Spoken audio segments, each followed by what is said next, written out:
This is Ari Koretsky, and welcome to Jews You Should Know, introducing the broader community to interesting and inspiring Jewish men and women making a difference in our world. Some are already famous, some not yet so, but each is a Jew you should know.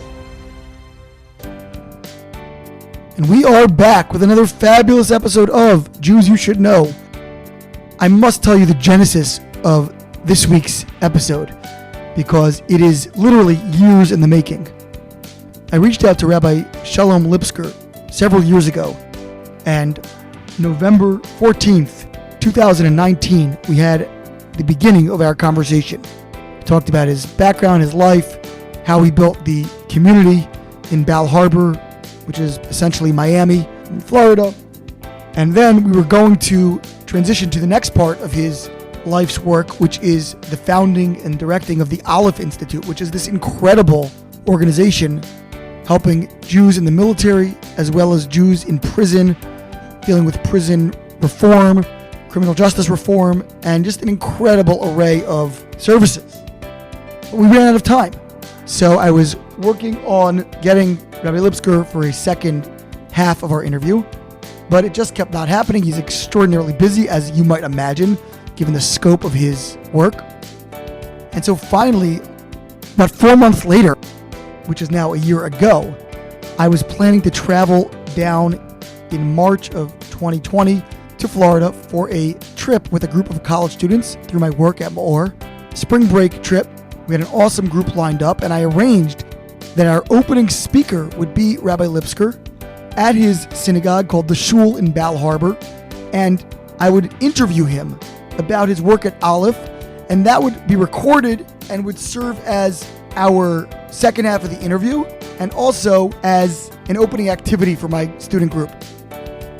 Well, as you might be able to guess at this point, that trip was canceled at the last minute because COVID hit.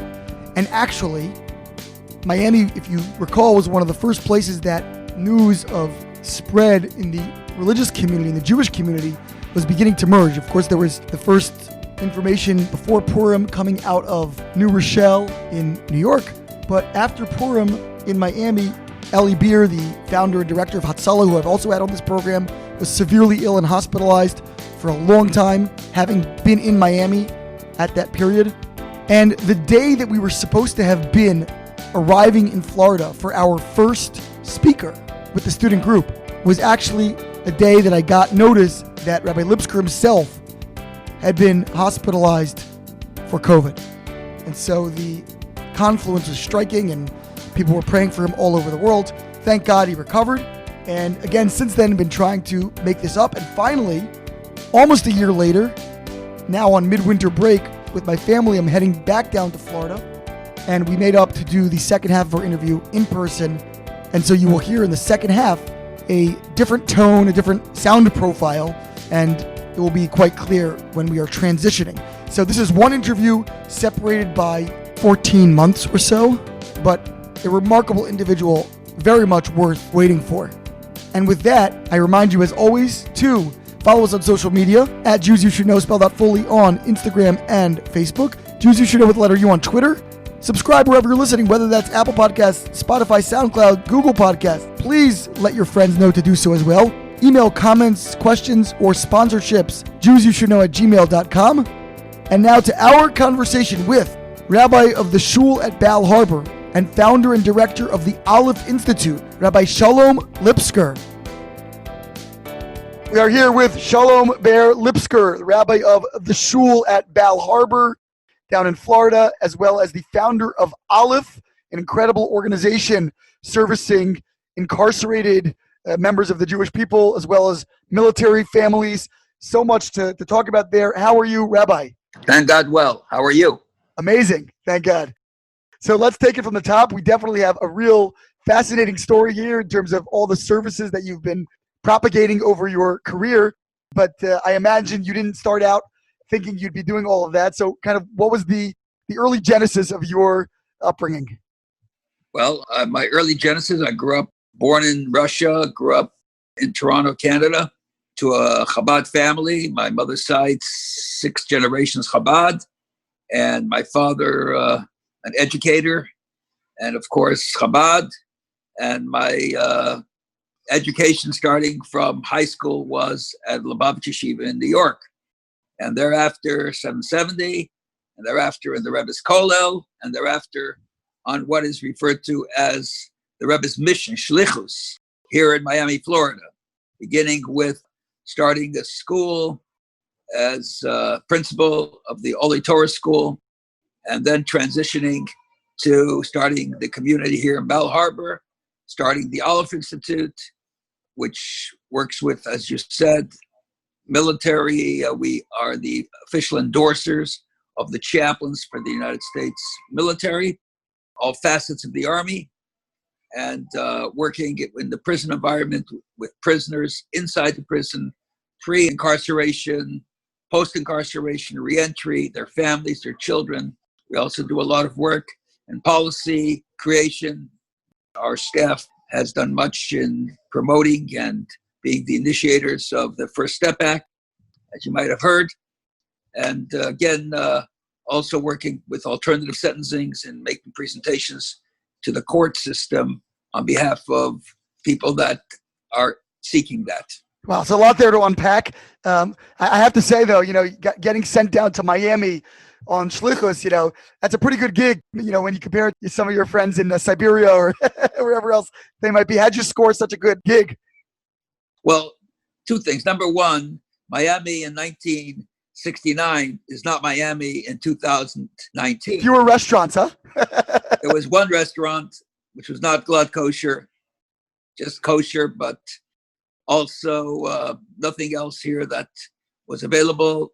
The Jewish community here was an elderly community, very few young people that lived here. There were small groups, but the majority of the population here were retired people who spent summers here, the winters here, as referred to them as snowbirds. The summer, you could almost walk across the main streets without getting hit by a car. Very slow traffic. It was a different world completely than it is today. And so coming down here at that time, we had to import our meats from New York, our milk products from New York. Now they just import the people from New York. And now it's a whole different world. So people that come down here now, it's Miami is like a metropolis of Jewish life. Yeah, it's incredible. I'll be down there in a couple weeks, or a couple months, I should say, and possibly going to your synagogue, as I've done many times, by the way. So just backing up, when did you come over from Russia? How old were you? You said you were born there. I was born in Russia, came out of Russia when I was about 25 days old. They took me out miraculously, crossed the border. That at that time was not a legal thing to do. And then spent the next 5 years of my life in the DP camps in Germany, multiple DP camps, which are displaced persons, which is right after the war, 1946. Came to Canada in 1951 and grew up there basically until my marriage, though at the age of 15, I went to New York to Yeshiva. Where was your family in Russia? Was this during the war? Had they been coming from somewhere else? What was their? Yes, their original origin was Gomel for my mother, Poltava for my father. They then lived in Leningrad, but I was born in Tashkent, which was the route to get out of Russia at that time. And the DP camps we were in was Schwäbisch Hall, Feldafing, right outside of Munich, and in that general environment. Do you have memories of the DP camps? Of course I do. I remember so much of it. In fact, going to Cheder in the basement of a building, living in an environment surrounded by military people, American soldiers. Some of them were not the most friendly and scared us from time to time. Our outings were going down to the main city, to Munich, and watching a parade of nonstop half-tracks, military vehicles, tanks, leaving the country, going back to the United States. That would go on for hours and hours and days and days. I remember walking with my grandmother to a farm where she would buy milk that was milked in front of her eyes by the farmer at that time, watch that whole process.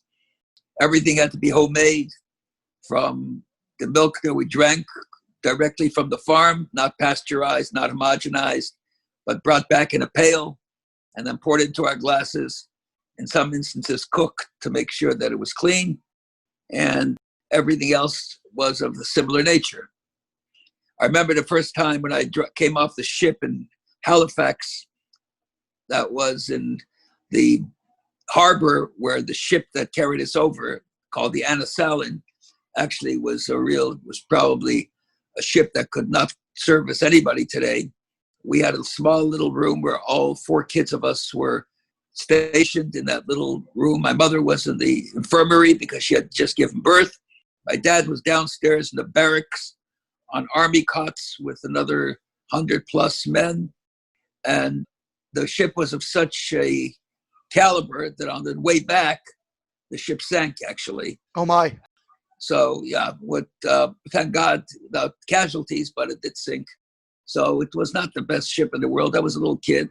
I remember on the ship, the delicacy was the peels of an orange that my mother would get to give her vitamin C. So she would have to eat the orange because she was in a hospital, but we would get the peels of the orange, and that was our delicacy. And I remember coming off the ship in Halifax, and they met the Jewish community, the Hayas, the Hebrew Immigrant Aid Society, yeah. Yes, they met us at the time. And I remember them giving us this white bread that I had never seen before in my life. And it looked so soft, and everybody was just chomping into it. And I remember as someone was handing me a sandwich with this white bread, my father says to me, Shalom, it's kosher. It's not kosher. And I said, oh my God. So those are some of the just very colloquial memories that I would have. That's amazing. Were your family, I know in Lubavitch was a very activist, Hasidus, going back for generations, back into Ukraine, White Russia. Was your family very active in those? Yes, extremely active. My great-great-grandfather, my grandfather's grandfather, was in the very famous cheder of the Tzemach Tzedek. His name was Rabbi Yael. He was a very famous chassid, well-known, and generations thereafter continued. On my father's side, his father actually was a chavrusa of the Rav Epstein, of the author of the Torah Tamima. Oh, wow. So not a Lubavitcher. He was not a Lubavitcher. And when he was asked, why do you send your kids to Chabad? And there was underground schools, and all my father and his brothers were sent to Chabad. My grandfather actually was murdered by the Bolsheviks, tortured to death for being a rabbi and spreading Jewishness. My other grandfather was imprisoned, was tortured also, but managed to leave Russia, as was my father, arrested multiple times. But when they asked my grandfather, my father's father, why you send your kids to Chabad, so he said that sending them to another yeshiva, you might say, might make them scholars, but I know for sure that if I send them to Chabad, they'll remain Jews. It's that sense of self-sacrifice and willingness to stay Jewish at all odds, I guess, that Chabad has excelled at. At the same time, they also became scholars. It's a misconception because of Chabad's outreach philosophy, general approach. It's a total misconception that Chabad guys are not as learned. They're great scholars in the Chabad community of extraordinary nature, but the attitude, it's not like when the guy walks in, everybody gets up and so forth. It's a very informal kind of interactive process of closeness and friendship and so forth. Yeah, I think a lot of people don't realize that Chabad, from what I know of it, was more of an intellectual Hasidus actually, early on than some of the others. Chachma, Bina, and Dat, 3 words of knowledge, for knowledge. Absolutely. In fact, Chabad Hasidus, if you read, for example, the Rebbe's talks and the Tzemach Tzedek talks, they totally integrate the halachic, you might say, revealed Torah perspective, Talmudic issues with Hasidus in a very dynamic fashion. And it's remarkable the way they segue into each other in a manner that makes them literally like one. Now, you went to Crown Heights, I imagine, to study That sounds like from high school age already. I wasn't at Crown Heights. Wasn't Crown Heights. So where was the Chabad? Where were Chabad institutions at that time? The Yeshiva High School was in Bedford-Dean, Bedford-Stuyvesant, actually. That's wow. And we would come for Shabbos. We would come to Crown Heights, where I would stay with my grandfather. But all week, we dormed at Bedford-Stuyvesant. Okay. So at that time, I imagine it was still the early days of Lubavitch sort of establishing itself in the United States. I imagine that access to the Rebbe, Lubavitcher Rebbe, was probably more available than it was, later on in the 80s, 90s, certainly early 90s at least. Was that the case? And what was kind of the access that you had and the relationship that you had? Well, the access we had was not a daily access. I mean, we saw the Rebbe on a regular basis, particularly when I then moved over to study in 770. That was in the end of 1963. I came to New York. I spent 2 years at Bedford-Dean in the end of 1961. In 1963, we'd see the Rebbe daily because we would pray Mincha and Maariv with him every day, and we'd see him every Monday and Thursday morning when he came to the reading of the Torah, because in those days, in the early periods, he would not pray Shacharit with the minyan. He would pray on his own for whatever reasons. And we would have an opportunity to go and have a private audience with the Rebbe once a year before our birthdays. And that was the highlight of the year for us, with much preparation and so forth. But of course, what was it like? Did you have to prepare something to say over to him? Was it like a trepidation? What was the experience? There was a great trepidation, a sense of awesome fear, not, afraid that he was going to criticize or punish us, but just a fear of presence. And when you came into his room and saw the Rebbe face to face, one-on-one, it was an out-of-body experience to a certain extent. To tell you a little bit about that, so I can give you some kind of a way that you can measure it. After the Rebbe's passing, I went into the Rebbe's office, and I have not been able to go there too often because I realized that from the door to the desk was like 4 steps. It was a tiny little room. When I would walk in, when the Rebbe was there, from the door to the desk where I had to put my letter down for him to read, my requests or my questions at that time, it was like a mile long. And so, his presence changed the reality, really, even of space, a spatial reality. So it was a very dynamic kind of interaction. But at the same time also, he would answer all written letters to him in a very direct manner, not usually by responding with a letter, but making a note on the letter that you sent. And because he was answering literally thousands of letters a month, hundreds of letters a week. And as time went on, it turned into thousands of letters a week. But at that time, we would always get a response from the Rebbe. And of course, just being in his presence for many years and listening to his talks on a regular basis, every Shabbos Mevorchim and every holiday, and many times during Shabbat, it was an extraordinary experience that was educational from one point of view. Learned a tremendous amount because the Rebbe Sichas contained a Sicha of an hour would contain close to 50 or 60 citations of Talmudic sources, Bavli, Rishalmi, Koach, Shulchan Aruch, commentaries, Rishonim, Achronim, Zohar, etc. So it was really a vast aspect of education. Reading the Rebbe Sichas alone was enough to make you into a semi-scholar. Do you have any particular memories that stand out from those birthday meetings that you can share? Always coming into the Rebbe, but coming with a sense of trepidation, as you mentioned, a sense of awesome reality, and without knowing what was going to happen in the room. There was hopes, but no expectations, because you could never know.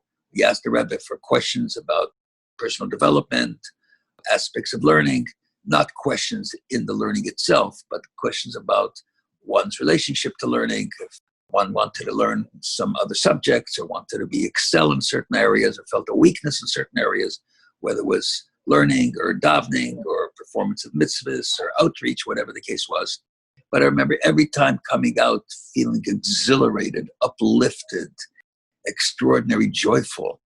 because the Rebbe was able to infuse that within each and every one of us. Everyone came out in the same way, in a very special manner. So, particularly individual statements from the Rebbe, talks that he's given or answers that he's given me, to give you one response when discussing my professional life, which the Rebbe said should be involved in education of young and old, etc. And he says, with a complete trusting heart, belev batuach, a secure heart, you can rely on the great Jewish scholars who are true and not have to at all look into secular works in order to get information or knowledge about subjects. Even though he himself was quite schooled in those areas. Well, actually, the areas that we stressed was obviously the knowledge. Arithmetic was very important. Mathematics was important. To understand a little bit of history was important. What the Rebbe was referencing was philosophy, pedagogy, and aspects of how to deal with life, with humanity, and so forth. He wasn't dealing with raw sciences. That water is H2O, etc., things of that nature. So now, fast forwarding a little bit, you came down to Miami into this sort of this desert, I guess, hard to imagine today. And you started to work in a school and then ultimately build a community. What was that process like? And what were some of the major obstacles and the major successes of those decades that followed? Well, I was invited to come down here by the head shliach of the state of Florida, Rabbi Korf. And when I asked the Rebbe about what my future should be, he told me to go to Miami and to accept that job. I started out as the principal of an elementary school, which had approximately 60 students. And presently that school, which I left in 1980, as being run by Rabbi Korf's son, has close to 1,800 students, was able to grow the school considerably. The obstacles were obvious. Number one, it was a Chabad school with boys and girls in separate classes. People were not used to that here. It was not something that was common. So the financing, the funding was, the school was not great.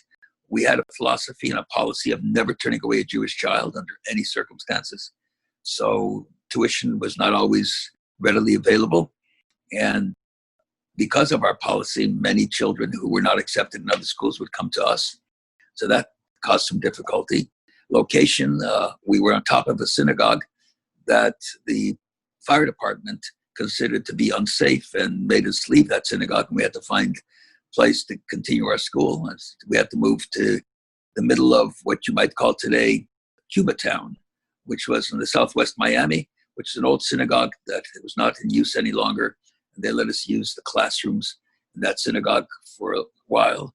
And then by the grace of God, one of the men that participated in a Torah class that I would give weekly, who was so turned on and had, thank God, the resources, gave us the money to build a beautiful building, which was extraordinary. At that time, it was a state-of-the-art kind of a building, and grew the school at that time to about 250 and then to 350 students. From elementary school to high school, started a Yeshiva Gedola, a post-high school. And the Yeshiva Gedola was started primarily with a group of 10 young students who were called Shluchim, who were sent by the Rebbe to create a Torah environment and to also utilize their spare time in outreach. It was a full study program, full time, spend their time in outreach. And that was just the beginning times. We were not the favorite kid on the block.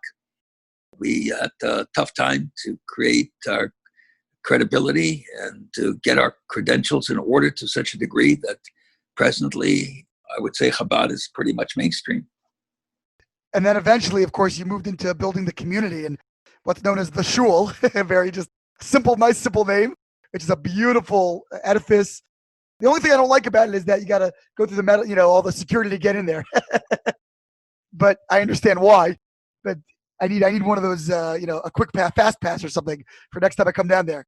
Well, first of all, we came up here again. There was no community here whatsoever. In fact, I was not welcomed very much. The person that arranged for me to have a space here was a dear friend and who had a building here and wanted to have a shul. And the Rebbe told him, what's with a shul? So the Rebbe told me then to come up here and to start a community. It was a very anti-Semitic community until 1986 when I purchased our home on my deed. Actually, just before that, before we purchased our home, there was a lawsuit because on our deed, it said that if you were 25% Jewish or Syrian, you could not own a home there. So it was that kind of a community. And consistently, even the Jewish guys in the community would tell me to go back where I came from and who asked you to come and who invited you. The reason we called it the Shul was because it's a very generic name.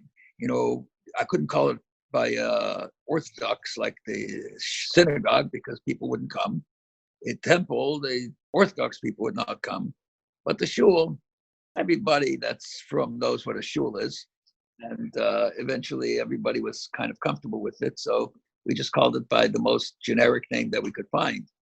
That was the simplest name, like Aleph. We try to keep it simple and accessible. I like that. I see the theme. And it's definitely become a real hub in that area, and with lots of different services, morning services, etc. Good snacks when you're after you finish praying.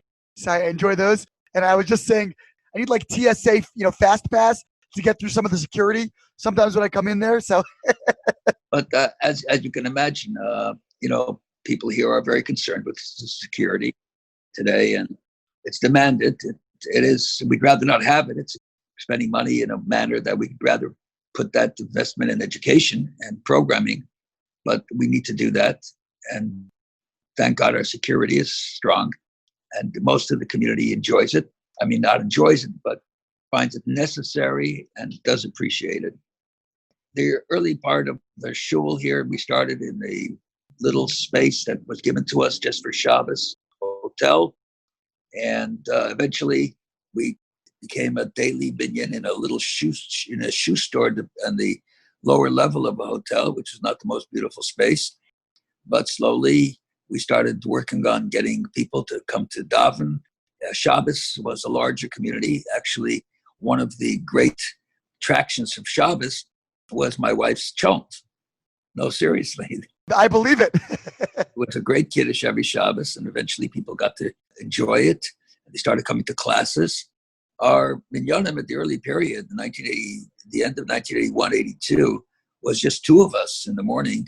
But we started a minyan every single morning at 7:30 a.m., two of us. One went up to the Amud, and then it turned to 3 and to 4. Eventually, we made a minyan, and the way that we got the minyan, in many instances, we couldn't put together 10 people. We had 9 people or 8 people, and I would call the taxi company and ask them to send the Jewish driver and tell them to keep the meter running and come on in to make the minyan. That's great. I love that. The person that gave us $1 million to build this building was a gentleman that lived across the street. You would never believe that he would give us $1 million. He didn't look that way. We asked him to come in for a minyan. He refused. He said, I don't believe in that. Don't bother me. Get away from me. Literally. But I was saying Kaddish for my father, and I needed a minyan desperately. And so I begged him. He said, don't bother me. I told you, don't ask. Don't even ask me to come in. And he had the stick. And, he was one of these guys that wore, remember those plaid polyester pants that people would wear in those years? And in his pocket, he had this plastic kind of thing where he stuck 16 pens in, with a pocket protector. Yeah. Yeah, with a little cap. He was an accountant in his early professional life. This man was in his late 70s, early 80s. I needed a minyan. I had no choice. And the 9 people that were with me, they said, Rabbi, we have to leave. And I could not miss saying Kaddish for my father at that year. And so I begged him to stay for another moment. I went back down, took off my tefillin, and went with my tallis. And he was sitting at the counter in a corner drugstore that had like a luncheonette with it and waiting for breakfast. And I came and I said, sir, please, you must do me a favor. I need to say a special prayer for my father who passed away, and I need the 10th person. And he says, I told you not to bother me. And besides which, he says, I ordered breakfast. I said, how much was the breakfast? And he said, like $3.95. I took out a $5 bill from my pocket. And it was the first and last time ever in my life that I paid for a bacon and eggs breakfast. I put the money on the table. I said, here's the money. You'll have another breakfast. Please come. He said, well, if it's worth $5 to you, then I'll come. But he said, don't give me a sitter. Don't put on any stuff. I'll just come. I said, all I need is your warm body. I don't need you to do anything else. I need the 10th Jew. And he came in. The next day, he was kind of wandering in front of the building that we had purchased to make a synagogue. It was like a little apartment house on the street here where the Shul is presently. And I came out and I said, would you come in again? We need the minyan. He says, but remember my conditions. And for about a half a year, he refused to put on tefillin or anything. When I finally told him, please put on tefillin, he started to enjoy coming to Shul. So he said, well, I will. I'll do it in honor of Yom Kippur. And I remember that year, before Rosh Hashanah, we had leased or rented space in the Sheraton, which is a hotel here, because we needed more space for our minyan. And I asked the president, I said, we need to buy 200 Massacre books to pray in. I don't know who this audience is, so I'm going to translate everything. Please, yeah, translate. It's broad. That's what I do here. I translate everything into English. So the president said to me at that time, we don't have the money. How are you going to pay for it? It was like a $7,000 bill. I said, I don't know, but I have to buy it. He says, well, it's your responsibility. Obviously, I ordered the books, brought in the books. This gentleman comes into the Shul, Rosh Hashanah, before Rosh Hashanah. He sees all these books. He said, hey, where'd you get all these books? I said, yeah, no, I ordered these books. He said, where'd you get them? He says, well, I ordered them. He says, really? And did you pay for them? I said, no, I haven't paid for them yet. He says, why not? He said, I don't have the money. He says, well, now you have the money.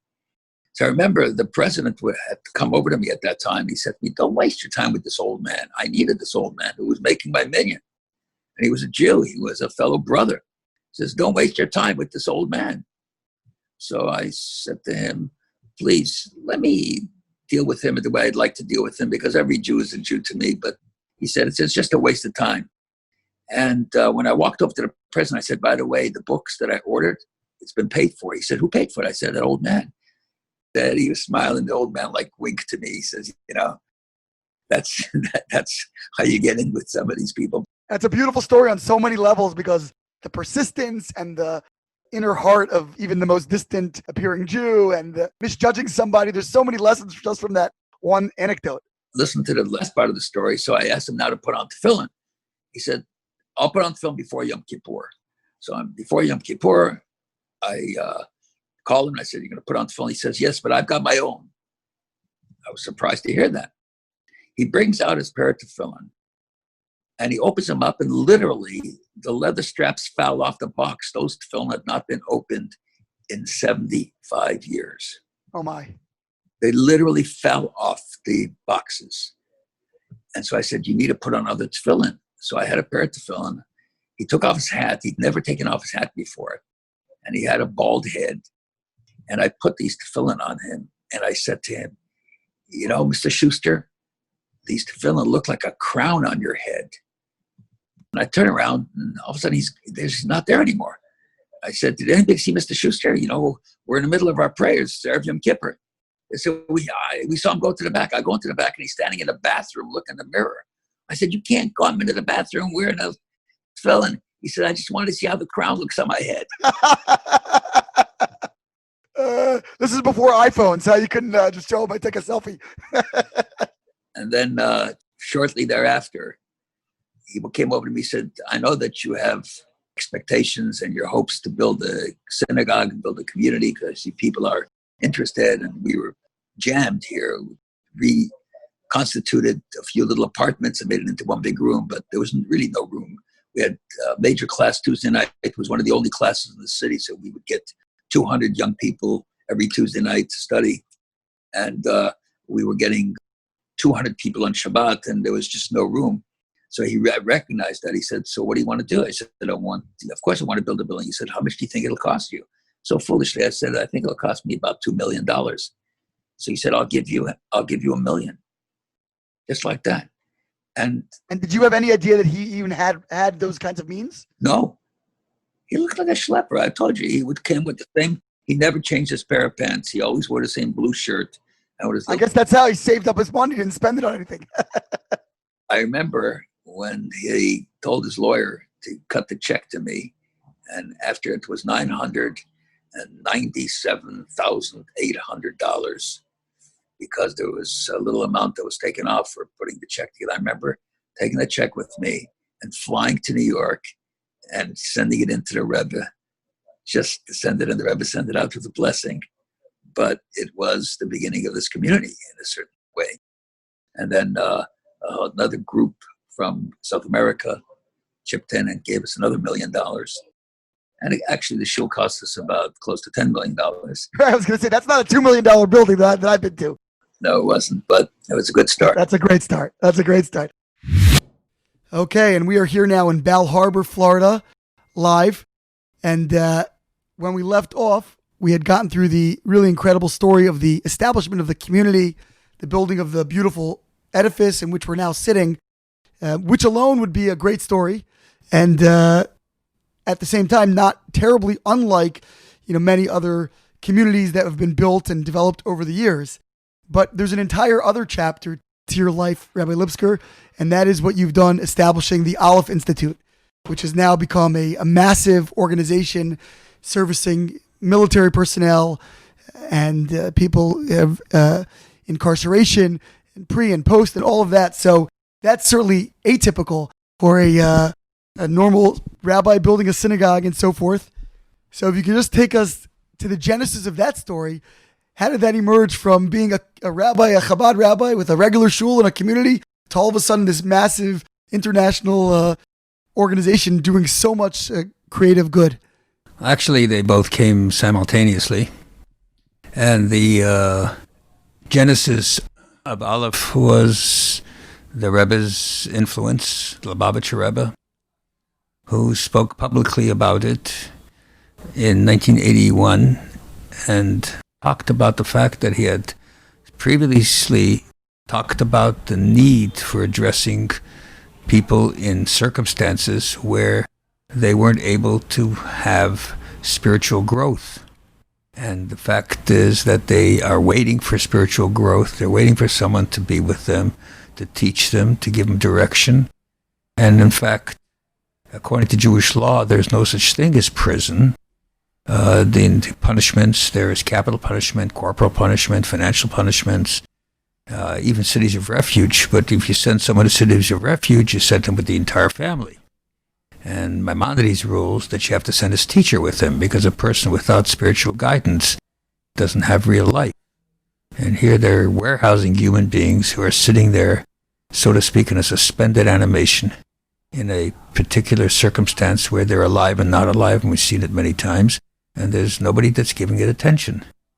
So I wrote a note to the Rebbe the next day and said I would like to see what can be done. You threw your hat in the ring, pretty much. And the Rebbe said to me, warm thank you. And then from that moment on, I did a kind of an experimental program in one prison. I imagine in Florida. In Florida, a federal prison. I made some contact with the chaplain, and he opened the door for me, even though the warden was a real anti-Semite and gave us a lot of problems. And I started studying with them once a week. I would meet with them for a few hours, 3 hours approximately, and I studied with them, and they started to really get them connected with their Jewishness. They started putting on tefillin. They started davening every day, and they had a desire to keep kosher, and it was really a change. How many Jewish inmates were there at the time there? I worked with approximately 20 inmates. No, it's a lot for a federal prison. Yes, it was a lot, and this is 1981. And is this mostly white-collar type of stuff? We're talking federal prison? Or? Yes, white-collar, but primarily some crossing the boundaries of white-collar into the drug environment, but financing it and so forth. But in that kind of environment, there was no real people that were violent or that were a danger from that perspective. And then I decided to try to work with their families, because the divorce rate in prisons is so vast. And so I would start meeting with the wives in someone's home in the area near the prison for also a few hours a week, same day. And then every 2 weeks, the chaplain would allow us to bring them together.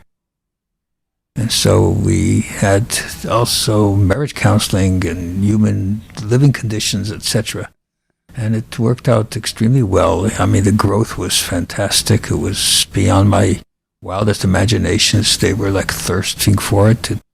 Everything that I offered to them, they would swallow as if it was a fresh cup of cold water in a parched throat in a hot summer day in the desert. That's how I can describe the kind of desire that they had for this learning. And at some point, they decided they wanted to have kosher. But the warden was not a Jewish-friendly guy. He was written about, you can look it up. His name was Cohen. Really? Yeah, German descent. His father was a warden. His grandfather was a warden. Normally when you hear Cohen, you hear the father was a priest, the grandfather was a priest. This is not Cohen. This is Kohaene. Small change, big difference. And I went to see him. It took me time to get to see him. And he met me, and he had all of his walls plastered. God is great. They had JC and all their faith all over the place, and he was sitting with his feet in big Texan boots on the desk. He says, "What can I do for you, Rabbi?" So I said to him, we believe in the Bible, and in the Bible there's a certain obligation for Jewish people to maintain dietary laws, habits. And, God said so. So he looks at me straight out and he says, "In this place, I'm God." Wow. And there's no food for this special dietary consideration. Anyways, we tried to work on it and went all the way up to the federal government. We had some connections there through judges and made some relationships. And they sent down some people, and that's a story in itself. The kitchen there that has to feed, put out 3,000-4,000 meals a day or 5,000 meals a day, So this kitchen, in order for safety purposes, they have all the ovens and then the tables and the shelves, but there's no ceiling. So, there's no private rooms. So these men came down from Washington, checked to see if we could have kosher, because it was the law that you had to supply kosher food. So they came down, and by divine providence, I was there with them. And we were walking by, these baker's ovens that turn around, and we were standing on one side, and on the other side, there must have been a couple of guys standing there. There were a couple of guys actually talking to each other. And one of them says, if I were Hitler, I would have done it much easier. I would have gotten these ovens. You could do 6 at a time. No. Just like that. With you there? They didn't see me. Wow. But we heard it because I told you there's no ceiling. That's why I'm telling you this. Oh, my goodness. So quickly they said we have to have kosher food. And he still made problems with them. So one day, the whole group decided I would teach them on a Tuesday. The whole group decided that they were not going to eat any food. A hunger strike. Hunger strike in prison. That's like gang style, like making groups and making anti-prison policy. We called it the Tuesday morning massacre. They woke them up at 4 o'clock in the morning, and they shipped them all out of the prison. They shipped them to, I remember then, 11 or 12 different prisons. It's called diesel therapy. When they ship you to California, they don't take a bus and they go directly cross country. They will go up through Georgia and come across the middle of the country, and they'll take you 2 months to get to California. And they'll keep you in local prisons and county prisons because they have a deal, and the county prisons like it because they get some money per night. So this is called diesel therapy. They're in a bus with steel seats with their hands and feet shackled. And that's how they ride. The idea is to just break them. And because of overcrowding, it was a way of maintaining some kind of a balance in terms of the population. Anyways, but little did they know that they created the ALEPH Institute because all of a sudden, from 11 different prisons, I was getting notes. I need fill-ins here. I need a couple of sitters here. I need a couple of chumishes here. They didn't know how to say it properly. Got notes, and all of a sudden, we were working in 11 prisons. Unbelievable. And started moving from there, and then we became stronger in this place because the warden left. And the chaplain allowed us to do more programming, and there were Jews there. So that's basically the concept of Aleph. And then it's expanded into other fields. For example, the reason for Aleph is the first Hebrew letter. And because there was so much anti-Semitism at that time, in the prison environment particularly, so the Jewish symbol is usually a menorah, or a Star of David, or a luchos, the tablets, and they know that's Jewish. But nobody knows if Aleph is Jewish. In fact, they refer to us as a Greek organization, Alpha, or the Olive. I have so many letters to the Olive Institute, OLIV. And the Aleph, the shape, they don't know what an Aleph is, and it's a mathematical character as well. Right. So that's what Aleph, and then we expanded, of course, to the military, which is also limited kind of access at that time, and we started working in the military. We now are official endorsers of the chaplaincy for the Department of Defense. Read that. What does it mean to be an endorser? Endorser means that the people that are trained by us are eligible to become chaplains in the military. In other words, they don't need to go through a separate chaplaincy training. Not chaplaincy training, they have to go through a separate military training. Basic training or whatever. Yes, but the chaplaincy training, they trust us. And we have conferences, and we have high-level people from Pentagon to come down and address them, generals and so forth, people that the average soldier would not interact with. So we started that program. And then within the prison environment, we started doing all kinds of programs. Like we were very trusted in the prison environment. Our initial introduction to the federal prison system was a judge by the name of Jack Weinstein, who was the chief judge. Jewish. He was the chief judge of the Eastern District, one of the foremost legal scholars in America. He was a professor at Columbia. He wrote books on evidence, and we became very close. In fact, we made the formal start of the ALEPH Institute was in his chambers. So we had access to the federal environment. And just to tell you another little interesting anecdote that tells you, so we were able then, because there was prison fellowship that was started by the group that was involved in Watergate, if you remember. I don't remember personally, but So this prison fellowship was very active. And so we kind of latched onto that, even though they probably wouldn't have given us permission if we were just starting it. But they had what's called retreats. They would take guys out from prison and kind of train them to be lay leaders kind of people. But what they did, what they did, they started painting the churches, they did all these volunteer things. They don't have like laws of kashrus and Shabbos and learning. So we started having that, and we did like over 20 retreats. We would take out an average of 20 people each time, different environment, different areas, from 20 people from maybe 10 or 20 prisons. And we would train them. It was a 2-week program. and then they would go back into the prisons and be kind of more knowledgeable, shluchim. Precisely to that, and themselves become more educated. We have a full curriculum. Our program was very effective, and at our first program, who shows up as the chief chaplain from the Federal Bureau? He just shows up unannounced.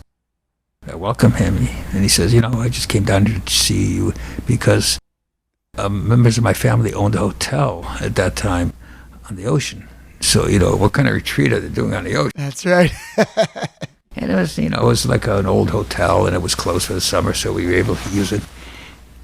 So he came into the program, and he was going to stay there for a couple of days, just watch to see what we do. And the next morning after breakfast, he walked over, he says, you guys can do anything you want. You're excellent. I can go back now, but I'm going to just stay because I have to stay. But I said, really, what impressed you so much? Well, he says, one of the guys came over to me from prison, Eglin, a federal prison in Eglin. It's a camp. And he said to me, Chaplain, can you arrange for me to get back to prison? So he says, are you kidding? He says, no, I'm not kidding. He says, this is worse than prison. He says, let me just tell you my schedule. He says, we wake up in the morning, they make us wash our hands in a certain way with a cup. Then we got to wear these tzitzis. He shows them the strings. He says, and then we have a cup of coffee, then we go to pray. I mean, this is not like a minute prayer. This is like an hour's prayer. And then after that, we're going to breakfast. We've got to wash our hands again, say another prayer. Eat breakfast. We've got to say another prayer. And then it's like going back to school. He says, we're learning texts, and we're learning about these details of what animals are kosher, what you're supposed to eat, what you're not supposed to eat, how you're supposed to conduct yourself on the Sabbath day. He says, and it's all day like that. He says, in the afternoon, he says, after the study, we have lunch, we got to wash our hands again. They make blessings, and wash our hands again and make another blessing. And then we have to do an afternoon service. We do another service. It takes us 20 minutes. He said, then we go back to class, and for dinner it's the same thing all over again. We're washing and this and that. He says, and we got to wear this cap on my head all the time. He says, it's the heaviest load I've ever worn. He says, so I'm not used to this. In prison, he says, I got a job. He says, I finished my job at 10 o'clock in the morning. I'm free all day. There's too much structure here. Get me back to prison. So after the 2 weeks, we used to have a dinner. And he got up to speak, this same guy. He says, I want you to know this little cap on my head, which weighs, he was a bodybuilder. I mean, he was a big guy. He says, it's the heaviest weight I've ever carried. He says, but I know what it is to be a Jew now. Unbelievable. So just anecdotal how things work out like that.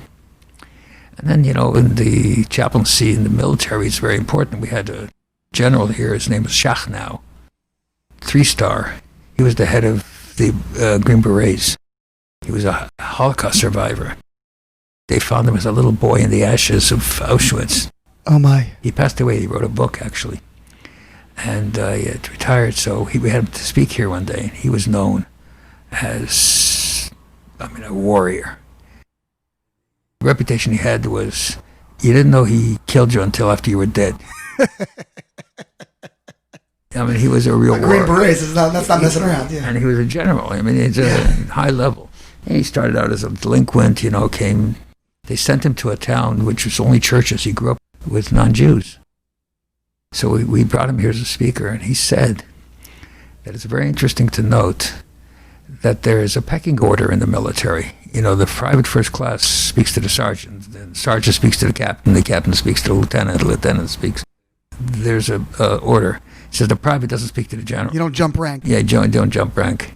He says the only one that jumps rank is the chaplain, because he speaks to the general, because we all need some spiritual influence. So the chaplaincy is a very important office in that environment. And then we went into alternative sentencing because of the Rebbe's position. The Rebbe gave a few talks when the men were there on prison issues. Really? So he came to the programs? Not he, but we took these people out. So when we were in the New York area, because sometimes we had it up north, we would bring them for a Shabbat to the Rebbe's, and the Rebbe. And he would speak to them? Speak to the whole crowd. You see the sensitivity of the Rebbe. So the first time we brought them, the Rebbe's room had thousands of people there, and it was crowded. In order to get a good seat, you had to come at 7 a.m.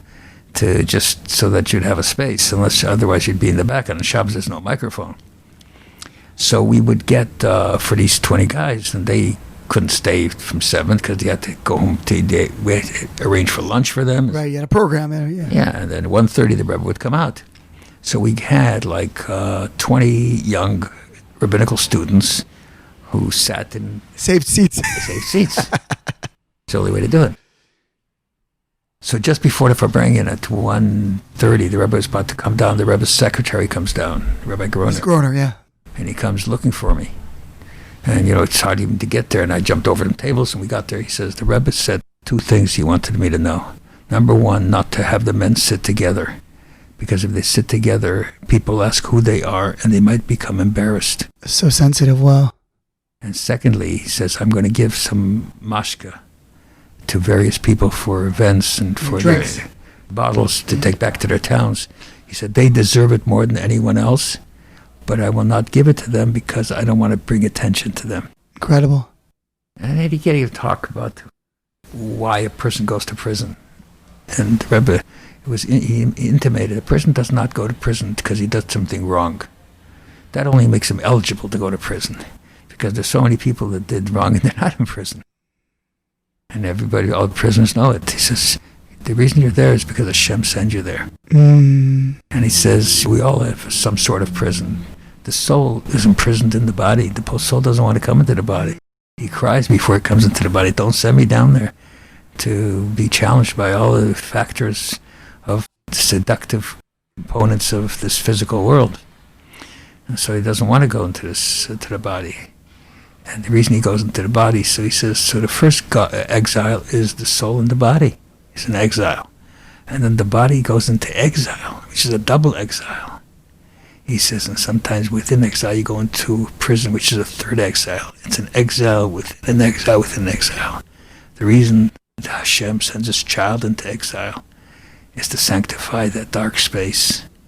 So the dark space also has some light in it. And then he gave a talk to the rabbis, and he said to the rabbis, it's not enough that you get smicha once. You got to keep up to date. You got to keep learning and so forth, because new questions, new and so on. And after they spoke, we had guys standing next to each one of these guys and translating it to them. So because the Rebbe speaks in Yiddish. Yiddish, yeah. So when we explained to them what the Rebbe said, he says, I've never met a rabbi like that. He says he uplifts the prisoners and he knocks the rabbis. They say about the Rebbe, he knew who to be hard on. He was demanding. So, I'm just giving you some perspective. And then we went into alternative sentencing, which is developing programs that instead of prison to punish in other methods, that would not have the collateral damage of. Do you think the Rebbe was against prison as a construct because you mentioned that it didn't have sourcing? Or did he believe that it had its place in a modern society, but you have violent offenders? Definitely. It has a place in a modern society because of the circumstances. But in many cases, the long draconian prison sentences, which destroy families, destroy humans, they just don't work. And you can see it doesn't work on any level. But would he say, let's say, a murder? No, people who are a danger to society should be, we're talking about basically white-collar crime. Okay. Not violent crimes. Violent crimes, you keep them locked away because you can't take responsibility for a person who's a murderer. Right. Or a person who can hurt people. So I imagine on the question of, retribution versus rehabilitation, it sounds like the Rebbe was very much on the side of the latter. Yeah, and retribution, there is a sense of retribution. He has to pay a price, but there's so many ways to pay prices that you doesn't have to have the collateral damage that the consequences that prison brings about in terms of destruction of families, destruction of kids. The statistics of children of prisoners who themselves cross the line in the criminal justice environment is vast.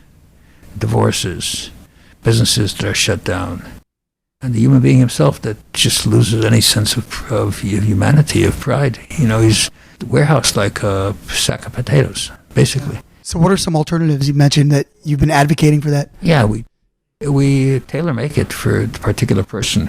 People who are involved, for example, in the food industry or something like that. We'll give him a job for the next 3 years. He's got to create food opportunities or kitchens for 500 homeless people or 500 hungry people. We will tailor it to each person's particular malfeasance to be able to fit the category and how they can be rehabilitated. And they'll do this outside of a prison environment? They'll be living in some kind of halfway house environment? Or it's depending. There's so many factors. Sometimes they'll spend a short time in prison just to tell them, what the option is, so they take it really serious. And sometimes they'll be in a halfway house and do the community service or whatever service that they've told to do. Sometimes they'll have house arrest and do this community service. So it depends on what the crime was, depends how many years they're facing, depends on the circumstances. There are many factors. And we will present a document that addresses all these factors. We'll interview the families and interview the person. And then the judges, many judges are very appreciative of our perspectives and our approaches. Many judges could care less. They're hardline, kind of, law and order. Law and order, yeah. Hardline, though, and they could care less. They'll send someone to 20 years in prison without thinking too much about what the consequence is. So that's the prison environment that we work in. As this was all growing, did you just develop your own expertise, or did you start bringing in consultants and legal experts? I mean, this is a whole field of study. And of course, we have a lawyer on our staff. We have top legal minds that give us pro bono time, like an Alan Dershowitz. Yeah, who's been on the podcast, by the way. He's the kind of guy that so we have very high level people that are involved. One of my personal advisors was listed as number one lawyer in the world. His name is Sam Burston. That's a pretty good ranking, number one. So, we have, of course, top legal minds, and then at this time we already have gained credibility, so we have access to the Department of Justice. Our people have very open relationships with the Attorney General, with people involved in that on that level. We have a very open relationship with the Director of the Bureau of Prisons and his staffing, both the central office in Washington and also the regional offices. And basically, we train also the shluchim that are involved in this field. We train them in the field and how to conduct themselves. So, for example, you go to prison, we tell them never ask somebody, what do they do for a living? Or so you're going, I met this guy, he's got a boat. Right away, we know that's not the right guy for this job. Maybe because he's too enamored.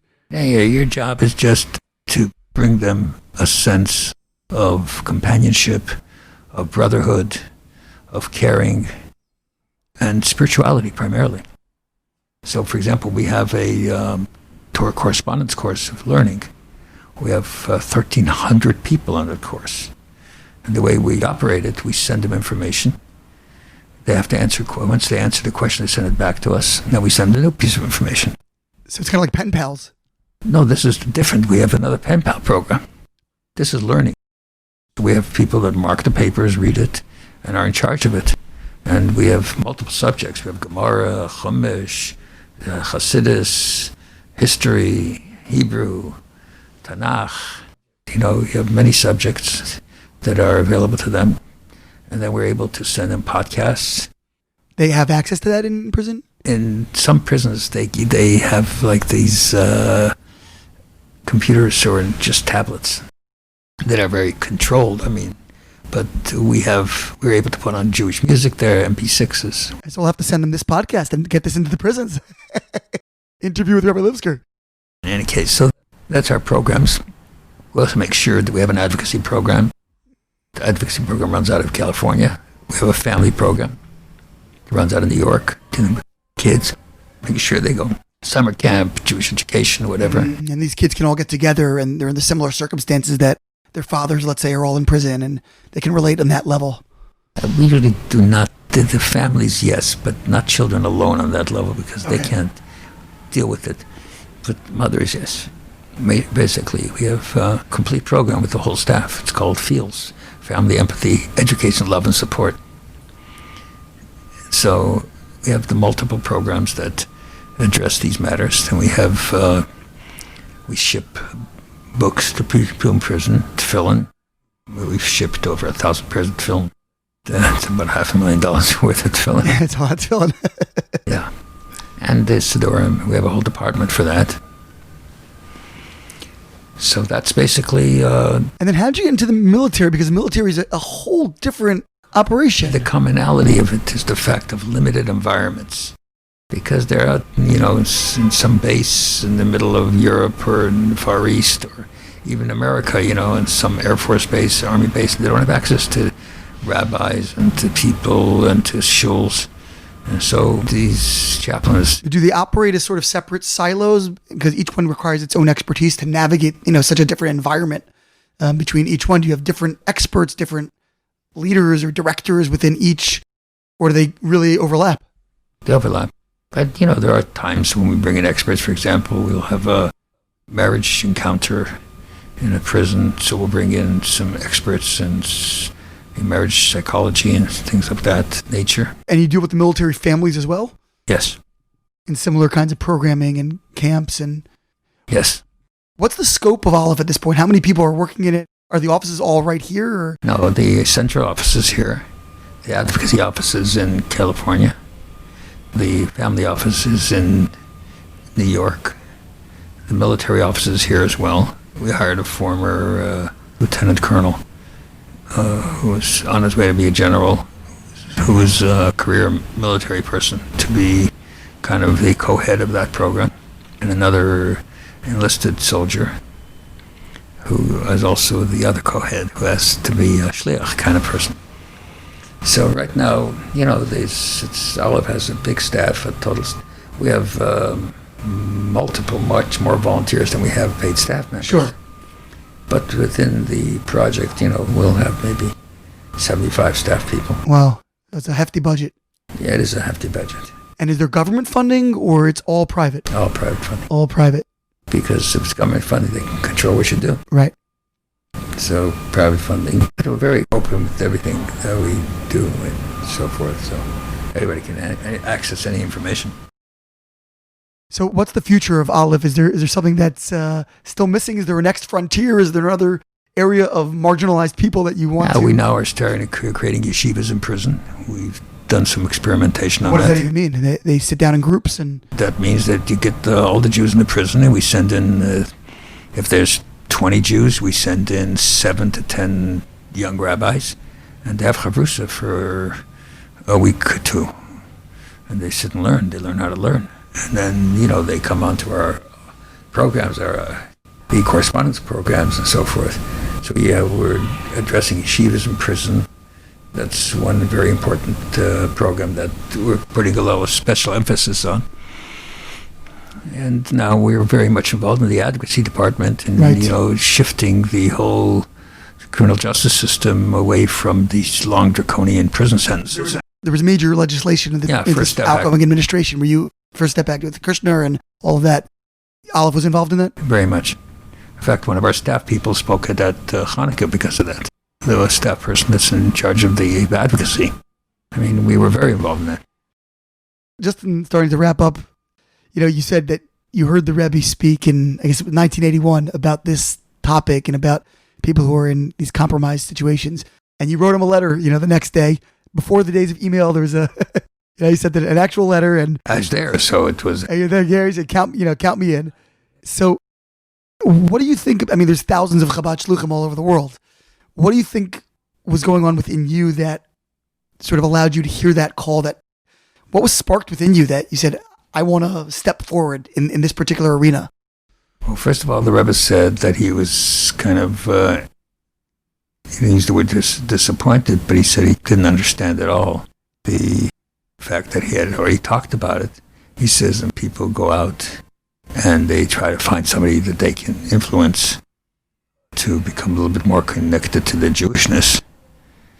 And they'll go through all kinds of measures to be able to achieve that. And here he says there's a whole group of Jews, hundreds and more Jews, who are sitting and waiting for someone to come to them. And no one's doing it. So that... And he felt like nobody had answered the call yet. He had been speaking about it and no one had stepped forward. And at that time, it was not, Aleph, when, my own board of directors here in the Shul were not that keen. I could imagine that was you're running a synagogue. That's plenty full-time job. Not because of a full-time job. Of all people you're going to deal with are prisoners. Let them hang in prison, Right. In fact, there was one gentleman who really took a proactive, aggressive position against me. On the board? He wasn't on the board, but he was... A member? Yes, and he was really... he talked negative, he's going to change our community. Start bringing prisoners into the shul. So, I didn't give him any heed. I started to try to talk to him, and there was nothing to listen. Until, for whatever reason, he ended up in prison. No.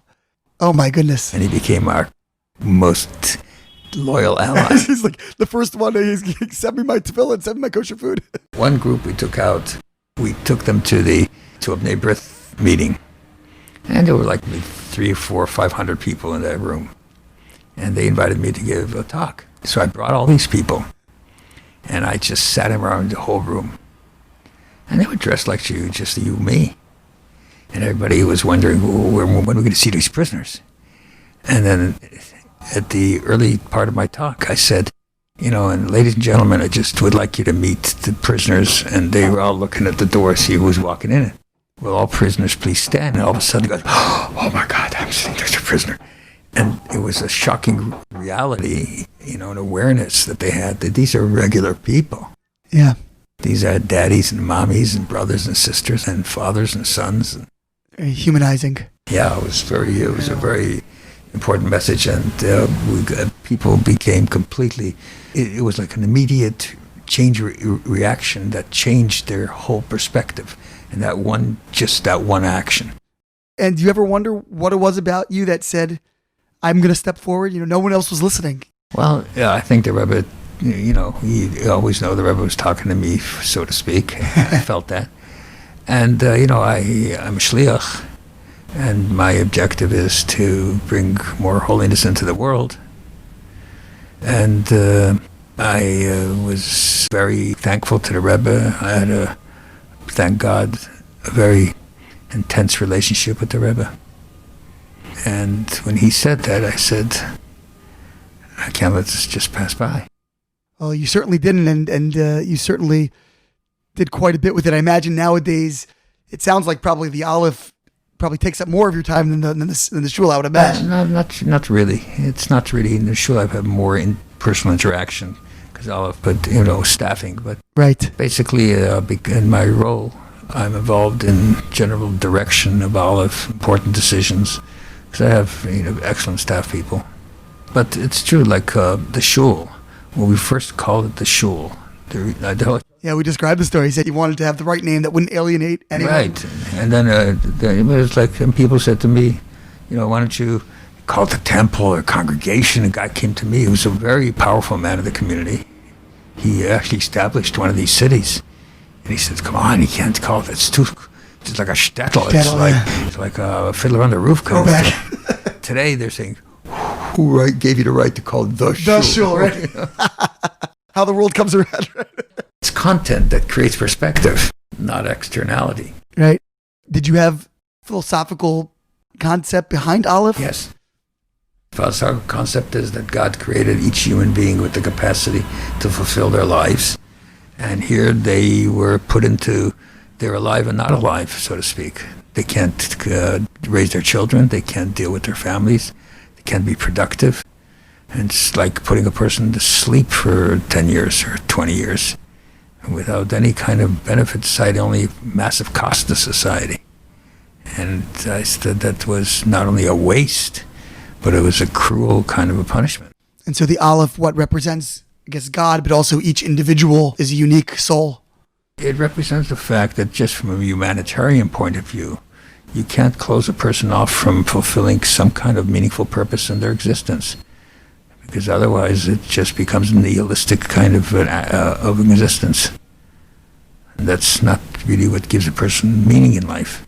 And meaning and purpose are so fundamental that in the last cardiac study, New York, published study, one of 5 factors that influence heart health is meaning and purpose. Stress, genetics, exercise, diet, and meaning and purpose for valves, for arteries, etc. So that's the basic story. I can probably sit here and we can go for many hours, yes, but you're a busy man, and I'm on vacation with my family, so if I don't get back to them, I'm going to find myself needing Aleph services locked up somewhere. But Rabbi Lipskar, founder of the Shul at Bal Harbour, which I'm here sitting in right now, and also the ALEPH Institute, this just magnificent organization that does so much good for the most marginalized in our society, as well as those serving our society in the military. Thank you so much for all you do, and thank you for joining us. And thank you for taking time to elucidate the public on some important work. As I said to you, we have a large staff, but for every staff person, we have 3 volunteers. Amazing. I hope some of our listeners will Google Aleph and find the website. Yeah, in fact, we need volunteers we do have pen pal program. Okay. It operates through the office, so people don't have any private information, because that sometimes you don't want to have, because the pen pal goes to everybody, even guys on death row. Got it. Because a human being is a human being. It needs some aspect of connection to humanity. Okay, there we go. So Rabbi Lipskar heeded the call in 1981. Let's see if some of our listeners can heed the call in 2021 to get involved. Thank you so much. God bless you. Thank you.